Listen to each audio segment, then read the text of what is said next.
Welcome to this explainer. Today, we're putting on our historian hats to untangle what is, without a doubt, one of history's most consequential and complex religious schisms. We're going all the way back to the foundational events of the year 632 CE, right into the middle of a massive succession crisis following the death of Prophet Muhammad. This single, highly volatile moment in time literally forged a divide that has shaped the entire Islamic world for over 14 centuries now. Here's our roadmap for this explainer. Section 1. A crisis of succession. Section 2, the Ghadir Khumm Declaration. Section 3, the meeting at Saqifa. Section 4, diverging paths of leadership. Section 5, Sunni belief, community consensus.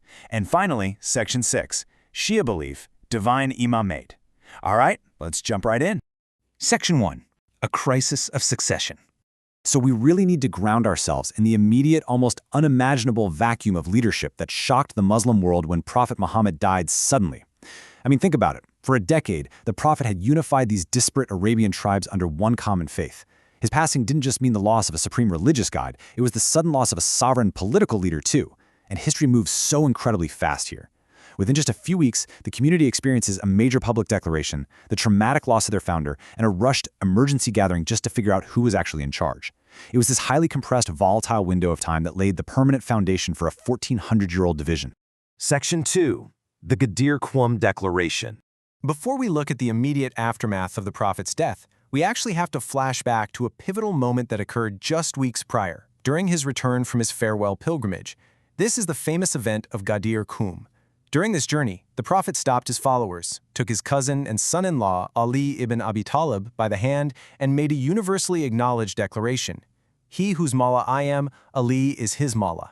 Now what's fascinating is that the historicity of this actual event is rarely disputed by either side. It happened. But the agreement? Well, it pretty much stops right there. And it literally all comes down to the translation of one single, powerful word. That word is Mawla. The crucial point to understand here is that this one word holds entirely different meanings depending on which tradition you're looking at. It acts as either a public designation of absolute divine authority or a statement of profound honor and affection.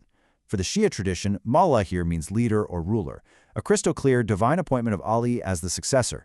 But for the Sunni tradition, Mawla translates to a beloved friend or a trusted companion. In that view, it was intended to establish Ali's high status and maybe dispel some recent criticisms of him, but absolutely not to establish a political dynasty. Section 3. The meeting at Saqifa. Let's move forward and see how that ambiguity built into an urgent political crisis at a place called the Saqifa of the Banu Sa'ida clan. Because when the Prophet passed away, the community couldn't exactly just sit around and debate linguistics. They had to prevent the immediate, catastrophic collapse of this very young Islamic state. So to prevent total disorder, local Medinans, known as the Ansar, convened to pragmatically elect a leader from among themselves. They were deeply concerned about keeping their city stable. However, they initially did this without including the Muhajirun. Those were the immigrants from Mecca who were actually closest to the Prophet. But then the sudden arrival of close companions Abu Bakr, Umar, and Abu Ubaidah completely shifted the debate. And here is a really critical detail. During this exact moment, Ali and the Prophet's immediate family were entirely absent from this political gathering. Why? Because they were occupied with the Prophet's burial rites. So as you can imagine, the debate at Saqifa was intense. The Ansar initially pushed hard for their own local leader, Sa'd ibn Ubadah. However, Abu Bakr argued pretty persuasively that the wider Arab tribes would really only accept a leader from the Prophet's own tribe, the Quraysh.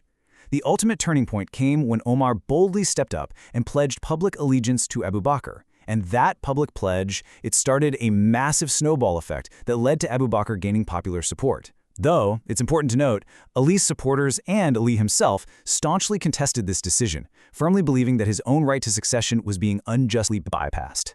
Upon taking the role, Abu Bakr delivered a very famous inaugural address to the people, and his words perfectly capture his worldview of the caliphate.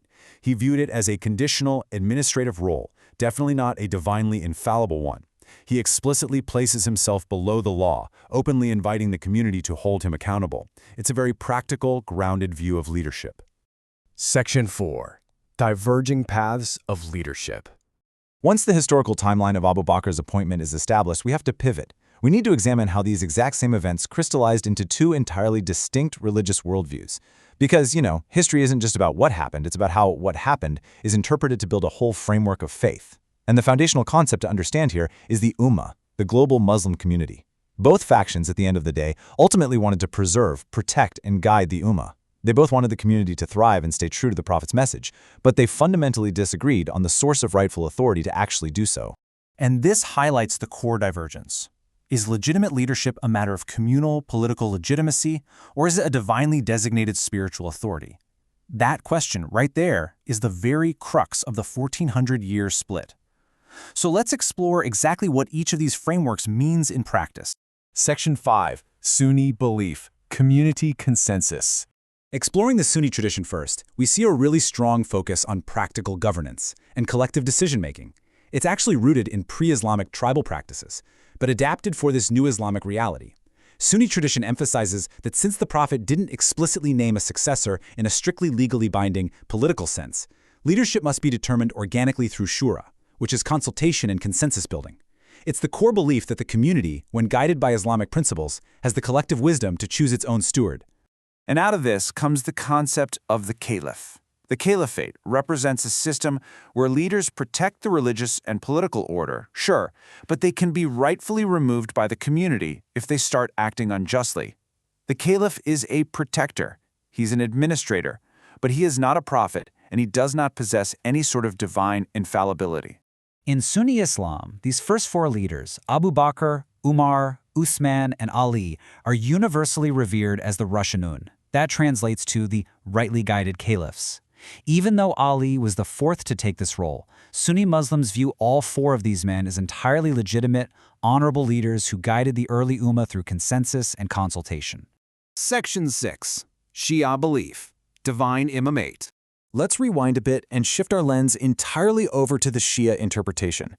This view advocates that leadership belongs exclusively to the Prophet's divinely chosen bloodline, starting with Ali. In the Shia worldview, the imamate is what ensures the community remains perfectly aligned with divine will, guided solely by infallible interpreters of revelation. So unlike the caliph, who is just an elected administrator, the imam is a divinely appointed spiritual guide. Think of it as a continuation of prophetic guidance, just without the bringing of any new scripture. Because of this, Shia Muslims view the pragmatic political events that happen at Saqifa as a direct, tragic departure from the Prophet's explicit designation of Ali back at Ghadir Khumm. In the largest branch, Twelver Shi'ism, this line of authority is traced specifically through 12 imams, with the core belief that the 12th imam is currently in occultation and will one day return to establish ultimate justice on earth. So bringing it all together as neutral observers, we can clearly see how the interpretation of a single succession crisis forged two vastly distinct theological doctrines. On one side, you have Abu Bakr stepping into an administrative role, fully backed by the consensus of the community. On the other side, Ali is viewed as the first imam, wielding infallible spiritual authority derived directly from divine appointment. It really is a profound, fascinating contrast between democratic practicality and divine continuity. As we wrap up this explainer, I want to leave you with a rather provocative question. How do these ancient interpretations of power continue to boldly echo in our world today? Because what started as a frantic meeting in a courtyard in 632 CE and the interpretation of one single word spoken just weeks prior still absolutely drives alliances, identity, and governments across the globe right now. Thank you so much for joining me on this deep dive. Keep questioning, keep learning, and I'll catch you in the next explainer.